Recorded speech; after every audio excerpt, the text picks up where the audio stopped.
Welcome back to another episode of The Strive Show, and today we're going to talk about why am I so tired? Welcome to The Strive Show. I'm Dr. Jake Grinaker, and together with the amazing doctors at Strive Chiropractic, our phenomenal team, and some extraordinary guests along the way, we will be in the pursuit of truth in all things health, life, and family. We believe you not only can handle the truth, you deserve it. Enjoy the show. Hey guys, welcome back. A thing that we are hearing a ton and we talk to people about all day long that we just wanted to bring on here was this idea of like, I am so tired and I'm tired all the time. And it's not just one group of people. We're talking moms, dads, kids. We're hearing it all the time. Yeah, all of the above. Like you said, we see it from, newborn babies to all the way up to, older people. Like it just kind of runs the whole gamut of people.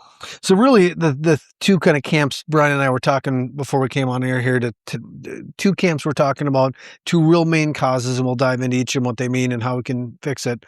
But it's really just that you're not getting good sleep. Like is number one. I'm not getting real good quality sleep.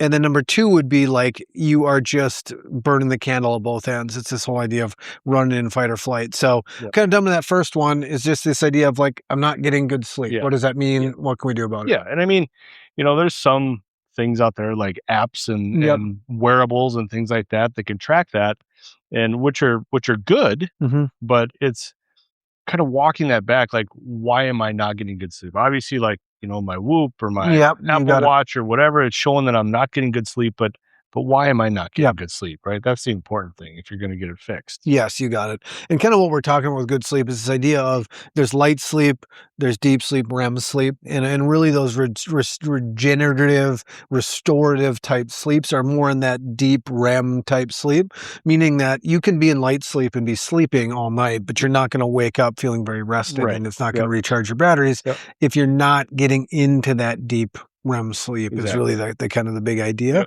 So a lot of times people have that. When we see these sleep problems, it's usually I have trouble falling asleep, staying asleep, or I'm not getting into this REM sleep, which all kind of stems back to, okay, we got to really rectify sleep. Yes, exactly. And it's, how do we figure out how to rectify that, right? And that's kind of the important part. And why we're talking to you about it is like, what can I do to help me, like I said, 1, fall asleep better, 2, stay asleep, wake up rested and energized and ready to go. Yeah. And I think that really it all can be boiled down in that bad sleep. Really, it can be all be boiled down to like you're overstimulated. Like if you're not getting good sleep and you're not getting that REM sleep, you're overstimulated. And there's things you can do about it that are overstimulating. Stop staring at the blue light on your phone while you're trying to fall asleep. Plug it in, put it down, read, with low light, that kind of thing. Stop getting your brain racing at the way end of the night. No stimulants, try to get good sleep. No caffeine, that kind of stuff can really affect sleep patterns, but also overstimulation in the sense of like upper cervical spine overstimulation. Yeah, absolutely. Like, we'll see that, like you said, even like a lot of times, even with like infants and babies, but you also see it in adults too, that, when they have that dysfunction in the upper part of their neck and that upper cervical spine, that causes that disruption that doesn't allow you to get into that good sleep and have that, stay asleep, the restful sleep. Yeah, it stems from that way up. Way top. Yeah, you got it. Which actually is a great lead into like our next other one is like you're running in fight or flight all day. Like, and what'll happen with that is again, that overstimulation, your whole body goes into fight or flight. We're not designed to be in fight or flight. So when you run in it 24 hours a day, like you're draining every energy store you have. So the idea like, oh my gosh, I'm just so tired all the time. Maybe you are getting good sleep in that sense, but you're just constantly burning that candle from both ends. The whole body is just in constant fight or flight. That's also going to drain your battery, even if you recharge it well every day. For sure. Yeah. I mean, when you only have so much in your tank that you can use. And when you're, expending that and not able to kind of get that refilled, it's going to be real hard to go through your next day or the day after, on a half tank of gas. You can't really just go that far. It's kind of the way it is, like when you drive your car. Yeah, exactly. So, when Brian and I were talking again before we came on, it was just the idea of like, okay, what are some practical steps? Like, okay, if this is you, what are practical steps you can do at home right now to do it? I think first and foremost is just like create a bedtime routine that like puts you in the best optimal position Yes. to be getting good restful sleep. For sure. Turn the blue light off, put your phone away, read or do something where you can disconnect a little bit.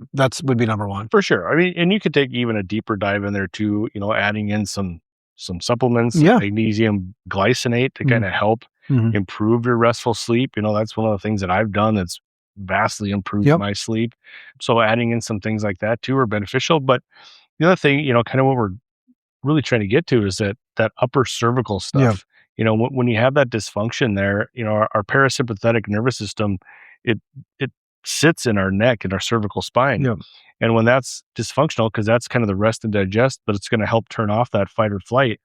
When you're not able to kind of switch that on, then it's going to be difficult to come and kind of relax and wind down and get into good sleep. Yeah, I couldn't have said that any better. So really what Brian kind of did was go through the two, which are great, is the idea of, okay, if you're getting in good position, now what can I do from a nutritional standpoint? Then it might be just not eating super late. My gosh, don't eat at 9 o'clock at night. You can go to bed when you're still trying to digest food is a big one. Or supplementation, some magnesium, like you said, would be good. That'd be 2. And then 3 is ultimately, if you're constantly overstimulated from your upper cervical spine, no matter what you do at home and whatever routine you go through is not going to really matter. And that's where we step in to help you. That's where we can really help you. Let's evaluate that, see if that's what's going on with you, get that turned back on, calm the nervous system and allow you to get better sleep. It's one of the things that we notice almost across the board when people are coming in, even if it's like, man, I came in with full back pain or I came in with headaches or whatever it may be. One of the things we're seeing across the board is, man, my sleep is improving. And that's just because what Brian said, when this stuff gets calmed down way in your upper cervical spine, you're going to be better off. And when people come in, new patients come in and they fill out our intake form and it's trouble sleeping, fatigue. And then, we actually take them through it and do the scans. It's not, coincidence that you'll see on the scans that they have dysfunction in that upper part of their neck. And it's like, well, this is why, right? Here's what you're having on your intake form, what you told us.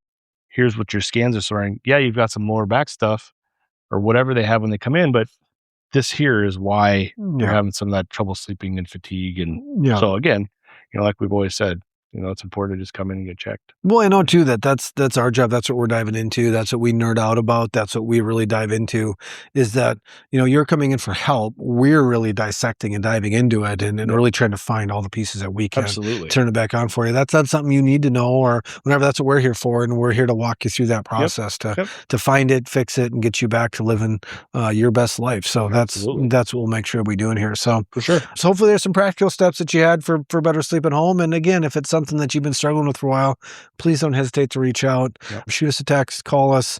You can just also schedule yourself, justgetchecked.com. You can do any of that stuff on your own too. Make sure you do that if we can help. Absolutely. But till next time, guys, hope that helped. See you later. Thanks for tuning into The Strive Show. Whether you are watching us on YouTube or listening to the podcast on your favorite platform, make sure you hit subscribe so you never miss an episode. And if you found value in today's episode, please share it with a loved one. We would be honored. Thanks and have a fantastic week.